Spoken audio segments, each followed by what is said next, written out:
So Saturday, guys played really hard. It's a couple of days has passed, so the process is Sunday we come in, have tell the true Sunday, everything that happened in the game, good, bad.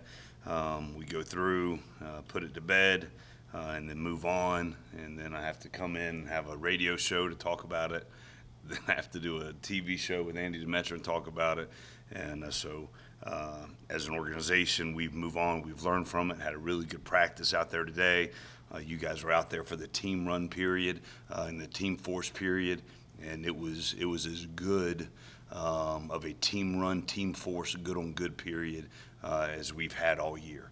And that's just a credit to the guys, credit to the leadership that is in our program. So just proud of them, the way they've embraced the mentality that we have, working really hard to go 1-0 every week, put the previous game behind it, learn from the good, learn from the bad, and move on. So we've done that. We're doing that right now.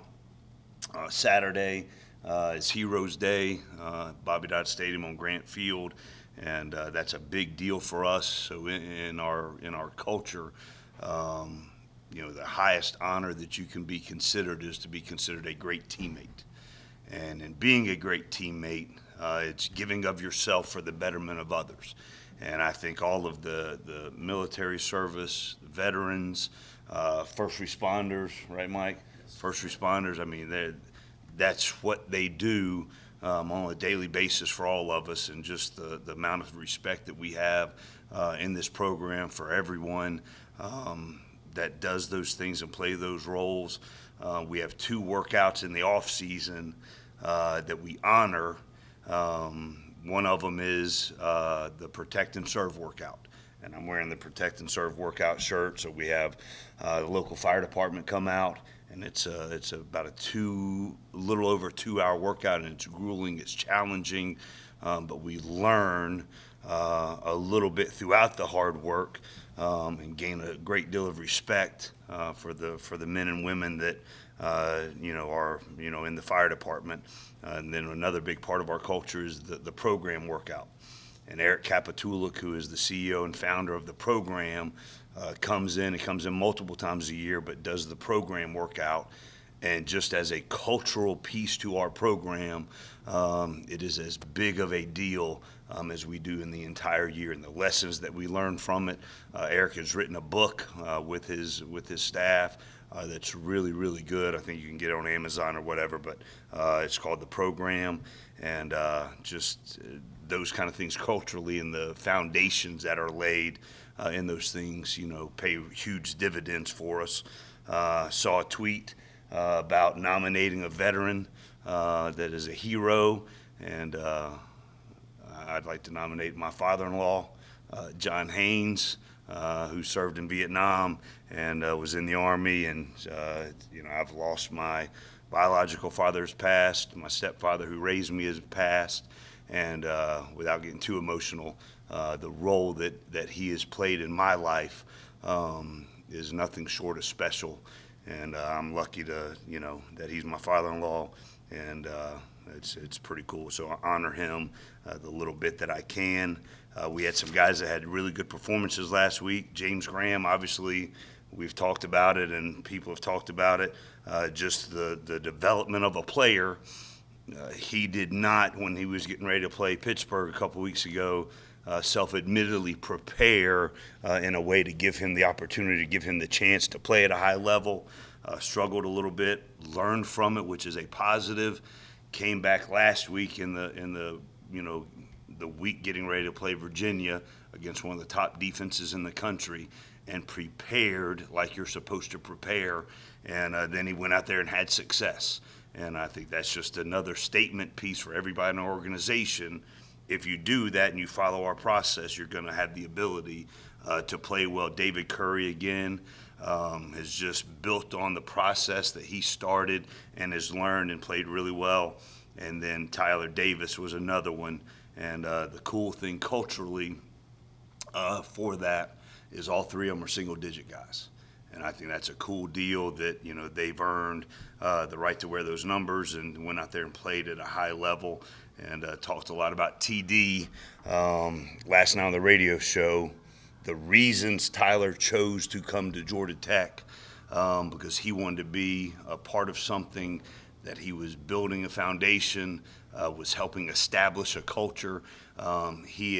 Matt Bayless is the head strength coach at Notre Dame now, was one of Lou Corolla's mentors and one of my dear friends. He had been the head strength coach early in Tyler Davis's career, and he knew that was the kind of off-season program, that was the kind of developmental program we were installing here, and he wanted to be a part of that. And I think that's really cool. And some guys that really stood out on the sidelines, and it's interesting, 3 of the 4 were injured. Chris Martin did not get to play, but we took him on the trip because he has such an impact in the D-line room in particular, defensively, and then just as an entire team, the impact that Chris Martin has is truly, truly special. Lucas Johnson wasn't able to play as well, but his impact in helping James Graham prepare throughout the week and then staying with him throughout the game and, helping him through it was really cool. And then Connor Hansen has played a ton of football for us the last 3 weeks and I think he played maybe 15% of the snaps on Saturday. And just the teammate that he was for Mikey Minahan, who was in there playing the most in his stead, just their contributions was really cool. Last point I wanted to make, there's been a lot written about the number of walk-ons that we took to the Virginia game. So you're allowed to take 72 players on the travel roster, and obviously there's 85 scholarship players that we have on the team. 14 of the 72, I didn't even know this until somebody wrote about it, were walk-ons. William Lay started for us, has done a really good job. Jamin Brooks started for us, played at a really high level, and up front interiorly, having guys that are able to step up and play is a testament to coaching, a testament to their work ethic, a testament to how we run this program, that everybody gets reps, everybody is developing in this program so they can play at a high level. And I just wanted to make sure these young men have names. They are not just walk-ons in this program. We don't even think about that ever. We are blessed to coach every player that we have, whether they're scholarship or walk-on. Josh Mancato has played a bunch of football for us this year, receiver, punt returner. Cade Long, the only thing that we ever talk about on this team for starters is on the punt team. And Cade has played every single snap on the punt team this year and played it at a high level. Taylor McCauley, true freshman walk-on linebacker, played 3 goal line snaps on defense as a true freshman. Dylan Leonard starts on punt, does a great job for us. Devin Smith is one of our special teams guys. He plays on basically every special team for us. Chet Legod and Hamp Gibbs, Henson Fowler, D lineman, Spence Massey, whose dad played here, Liam Byrne, Olin Broadway, and Jack Coco. So just want to make sure we recognize that those young men that we're blessed to coach have names, and we recognize that their effort and their contribution to this team is really cool, and we're proud of them. So with that, I'll open up for questions. Raise your hand, got a microphone. Kelly? Your last 3 games here at home, but you have kind of a weird situation where you have to play Virginia Tech and then turn around and play Thursday. Right. Does that change anything in the way you approach the game, or you just, in terms of trying to, for lack of a better term, pitch counts on guys and that kind of thing to save their legs? That's a great question. So that is part of our process. So we know we had one of these situations last year. So we adjust our schedule for a 12-day plan instead of a 14-day plan. And so we've already started instituting that plan and that work up to play 2 games in 12 days, 3 games in 13 days, however you want to look at it. And so there's not a detail that is left unchecked. Pat Boyle, who's our strategic analyst that does a great job with all of those things in concert with Ryan Horton, our director of applied sciences, So we already had this plan set up. We did it last year, worked out the things that we felt like we needed to improve off of last year's process, and already had a plan going into the season how we were going to manage, this 12-day window. And so that's what we do, and we do have a plan for it. Yep. What does that plan kind of look like? Don't want to give out too much of it. Yeah, but yep. But it's worked well for us, and we'll continue to do You it. talked a little bit about Tyler Davis, and James Graham mentioned that the two of them are starting to build a rapport out there on the field. Right. Do you feel like moving forward the last 3 games, he's a guy that you can really go to in the, like third down situations, that type of thing? Yeah, absolutely. I mean, he's a big target. Everybody in this organization trusts him, has faith in him.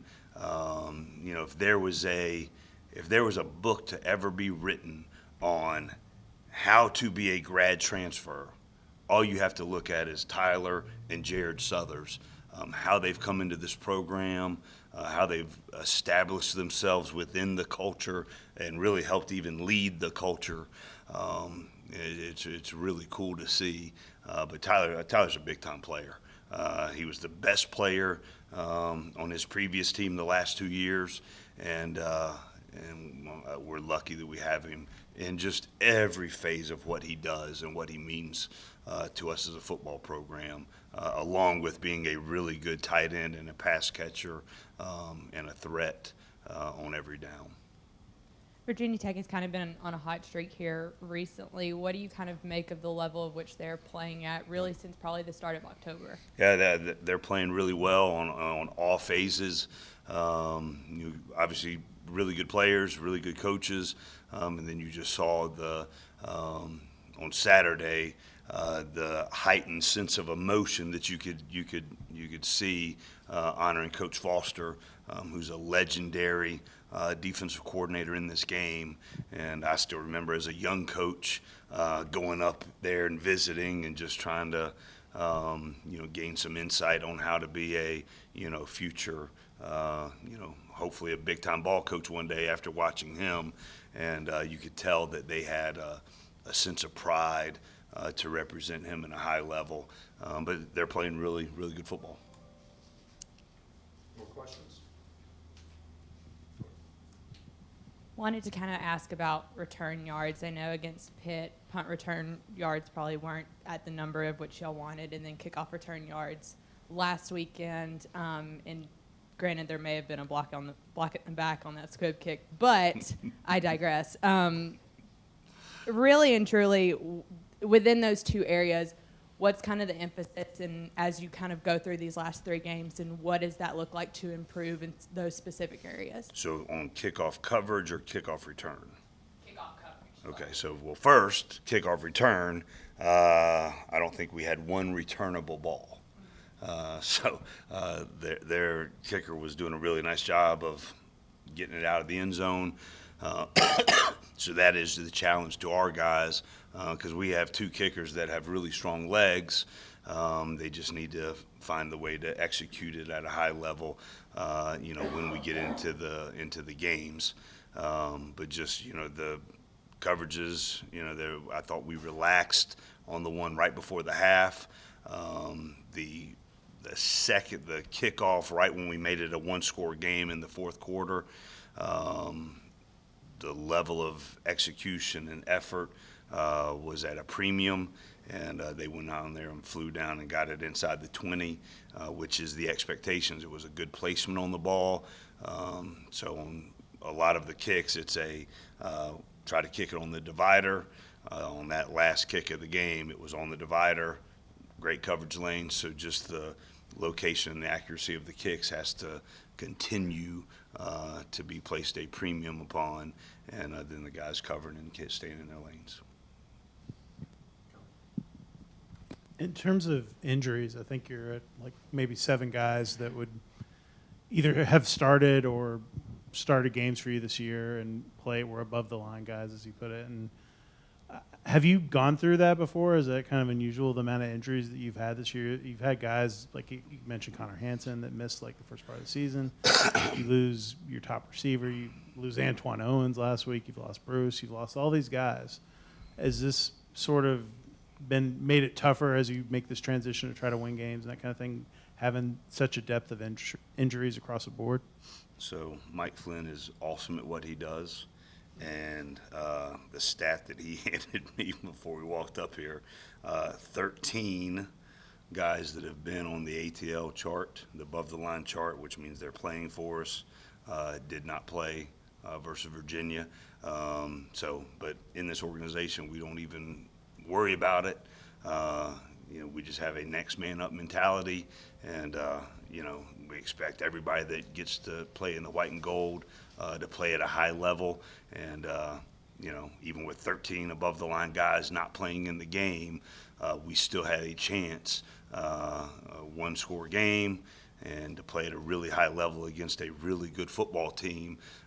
So we don't really concern ourselves with it. I know it's out there, but we're just worried about the internal and worried about our guys, regardless of who's, going to be able to suit up and play. We expect them to play at a high level, play with a certain level of energy and effort, enthusiasm, communicate with each other, play physical, play tough, all of those things.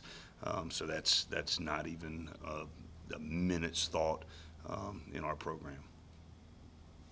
Matt? No, Ken and then Matt. The play where Wanye took the field goal, or the punt on the 2, and you said it was your fault. Can you explain Sure. kind of what happened there? Yeah, so it was just a last-minute deal. They held their guys, so we were ready to go field goal block, and so they had the field goal team. Then they ran out the punt team late, so we were already in a safe mode, and we put Wanye back there. Supposed to be toes on the 10, and he just drifted too far back. So that's all that happened. Coach, you decided to go with Wesley Wells, that kicker, going into the game, and he ended up missing his one attempt. What's the message you send to both him and Brenton King to maybe get some of their confidence back in the final 3 games of the season? I think it's more my confidence that we're concerned with, and so they challenged them. I had a long conversation with them yesterday. They both have strong legs, both tremendous competitors, and just need to execute at a high level. And we expect them to, and they can, and I think they will. I wanted to ask specifically about Malachi Carter and kind of the role that he has played over the course of not only just this season, but also in the overall transition of what it is that y'all are wanting to put in place offensively. Yep. And kind of as one of the voices in that wide receiver room and kind of what you see from him. You guys aren't in the team meetings. I know you've been in them a little bit, but every single day that we have a team meeting, it is building a culture. It's creating a mindset. It is going over and over and over what it means to play at a high level in this organization and at this institution. And so Malachi, his catch that he made on Saturday, which was a great catch, and it even went viral, in the Georgia Tech fan base because it was really, really, really good catch. My proudest thing about Malachi is he went 2 weeks over, but that didn't change his thought process. It didn't change his mindset. It didn't change his work habits. It elevated even maybe his preparation habits. And these are empirical numbers that he is going hard and elevating his game every single week. And in that moment, it paid off. And just stick to the process. Good things are going to come is the message and the mindset. And Malachi is living it and breathing it. And then he had success. And it's going to continue to come for him. We've got a lot of really good receivers in that room. Coach Dixon does a great job coaching them. And just even look at the development of Tobias Oliver. I mean, just at 3 to 4 weeks at that position full time, his development, his growth, the top end of the routes, reading the coverage concepts from a different position rather than just quarterback. It takes time, but he's bought into it, and I thought Tobias played at a really high level as well, and it's cool to see. Time for a couple more for Coach to start with Ken. You've spoken often about players learning processes and when they're able to do them, they're seeing results. Yep. With 3 games left, what are some things that you see that they're still not quite getting this, or I wish that we could get them to the point where they're doing this? So so part of the process is showing them other examples. So this morning in the team meeting, I spent a long time talking about Dak Prescott and who he was when I was blessed to be around him for 3 to 4 years at Mississippi State. And I know he had a video that went viral of his pregame, but that is his process and that is his base fundamentals throwing, and he works on it, and it's repetitive. He never wastes a rep anytime. Then I talked about Rock Ya-Sin and how he was to go from didn't even have a Rivals or a Scout or a 247 profile picture. Had 2 stars just because he ended up playing at a good FCS school. Didn't have a lot of offers, didn't have a lot of things. And then 4 years later, he is the first pick in the 2nd round. But it was a daily process, a daily grind, learning how to be a big-time player. And, so we're constantly showing them examples of what that looks like and what that is and teaching them. And then when David Curry has games like he has and they're a result of the process that we're teaching them, then more guys start to do it. Then you see the pure and simple example of James Graham self-admittedly not preparing to play the game at as high as level as he wanted 2 games ago, then turning around a week later and diving into the process and investing to the process and then having success as a result of it. Then that shines a light on more and more guys are doing it and doing it at a high level. And at first, it's hard to learn.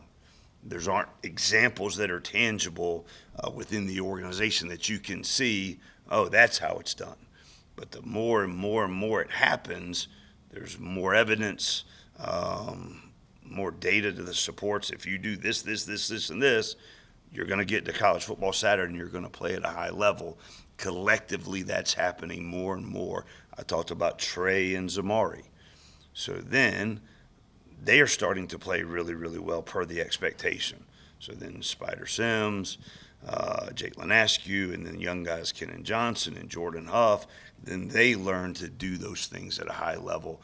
And collectively, when you have a travel roster of 72 that are all functioning at that level, really good things happen. And so these are the building blocks of what it takes to be an elite program and collectively play at a very high level on Saturdays. And then just real quick, because I see just out of the corner of my eye, caught the grounds crew working on the field.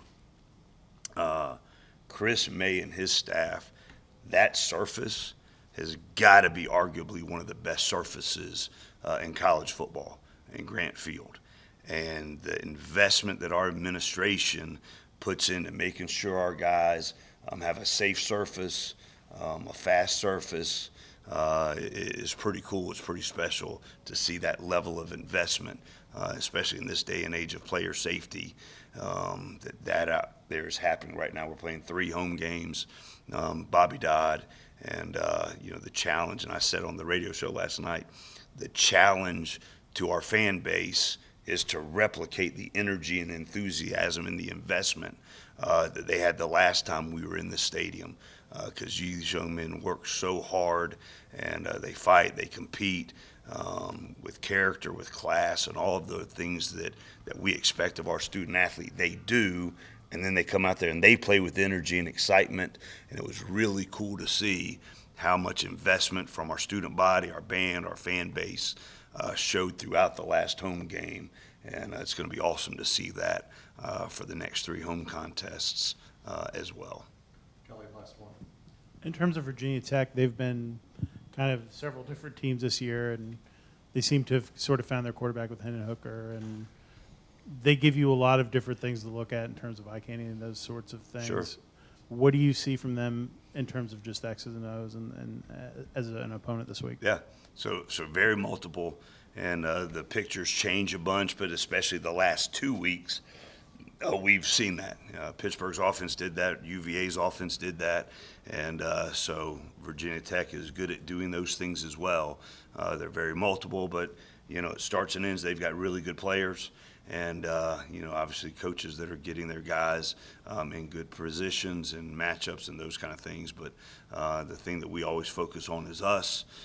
Setting edges, building walls, running to the ball, leveraging everything, tackling at a high level, and flying around and making sure we're trying to create turnovers. Thank you, Coach. Thanks, guys.